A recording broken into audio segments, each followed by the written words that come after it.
Asia और भिवंडी पूर्व का निरीक्षक या प्रभारी। मैं आप सब पत्रकारों का स्वागत और धन्यवाद देता हूं कि आप इतने बड़े संख्या में आए।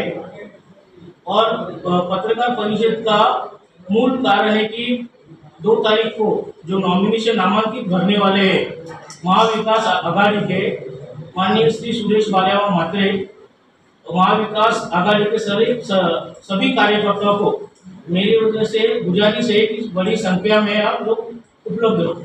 कार्यक्रम की रूपरेखा क्या है, कहाँ से लोग सब शुरुआत की जाएगी?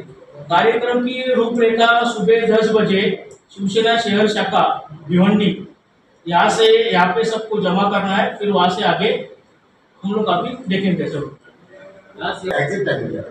सुबह 10 बजे बाल्यावानी पहिले वचननामा तुम्ही वाचला असेल, त्याच्यामध्ये सर्वप्रथम टोरेंटचा जो मुद्दा आहे, सर्वांना टोरेंटचा मुद्दा आहे आणि टोरेंट आपल्याला हटवायचे, हा आमचा बेसिक हे असणार आहे। दुसरा हा आमचा ओव्हरऑल विजन काय आहे, भिवंडीचा इन्फ्रास्ट्रक्चर। आता भिवंडी पहिले टेक्सटाईल मार्केट, नंतर वेअरहाऊसिंगचं आता एशियामध्ये नंबर 1 आहे।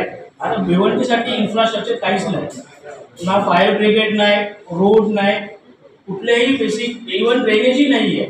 तो आमचा विजन तोच असणार आहे की भिवंडीचा ब्युटिफिकेशन, भिवंडीचा इन्फ्रास्ट्रक्चर। आता एवढं वेअरहाऊस असल्यामुळे कुठे काही अपघात, कारण फायर होते तर फायर ब्रिगेडसाठी काही इक्विपमेंट नाही, तो आम्ही त्या फायर ब्रिगेडसाठी आम्ही निधी उपलब्ध करून जेवढे इक्विपमेंट अपग्रेड करता येतील फायर ब्रिगेडसाठी 2-3 स्टेशन सब स्टेशन करता येईल, तो आमचा प्रयत्न असणार आहे। दुसरा मुद्दा भिवंडीचा बस स्टॉप तुम्ही बघितला असेल एसटीचा, त्याची अवस्था एकदम दुर्दशा आहे, त्याचाही ब्युटिफिकेशन करण्याचा काम आम्ही करणार आहोत। तिसरा भिवंडीचा आयजीएम हॉस्पिटल बद्दल बोलायचा, तो सब डिस्ट्रिक्ट हॉस्पिटल आहे, त्याला आपण डिस्ट्रिक्ट हॉस्पिटल दर्जा दिल्यानंतर जसे सिव्हिल हॉस्पिटल, केम हॉस्पिटल अशी फॅसिलिटी उपलब्ध होतात ते करण्याचा आमचा ध्येय आहे। सर एज्युकेशन बद्दल काय करणार? एज्युकेशनसाठी एज्युकेशन सेक्टरमध्ये आता प्रायव्हेटाइज स्कूल भरपूर आहे, गव्हर्नमेंट स्कूल तेवढे नाही आहे। तर गव्हर्नमेंट स्कूलमध्ये कसं काय आपण प्रमोट करता येईल, जास्त लोकांना आणि जास्त पालकांना गव्हर्नमेंट स्कूल बद्दल जास्त शिक्षण दर्जा कसा उंच करता येईल त्याच्याबद्दल प्रयत्न करू। रोजगार के लिए क्या करेंगे? रोजगार के लिए आप देखो कि जैसा अभी मेन बिजनेस वेयरहाउसिंग और टेक्सटाइल है, बेसिक इंफ्रा अगर आएगा तो ऐसे हम लोग भी एज ए डेवलपर ही है।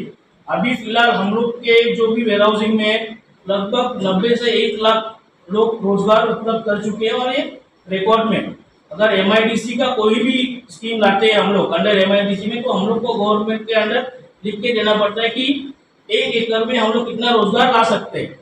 तो रोजगार के लिए ही हम लोग कोशिश करेंगे वेयरहाउसिंग सेक्टर में और टेक्सटाइल मार्केट में। ये चुनावी जुमला नहीं, चुनावी जुमला नहीं है। आप कभी भी आके, मैं अभी मेरे कंपाउंड में पीछे ही अपन जहाँ बैठे क्रिएटिव गारमेंट करके, वहाँ से आप देखो तो भिवंडी के महिलाओं की ऑलमोस्ट 15 से 20 हजार लोग काम कर रहे हैं। हर एक इसमें डिग्री कॉलेज हुआ, बाकी पॉलिटेक्निक कॉलेज हुआ, कोई भी लॉ, उसके लिए हम लोग प्रयत्न करेंगे। सर 10 तारीख को देश के प्रधानमंत्री नरेंद्र मोदी का आगमन लोकसभा के चुनाव को लेकर कल्याण पर क्या कहना चाहिए? उसके लिए मैं इतना ये नहीं, नो कमेंट। हाँ, वो मेरे काका बोले।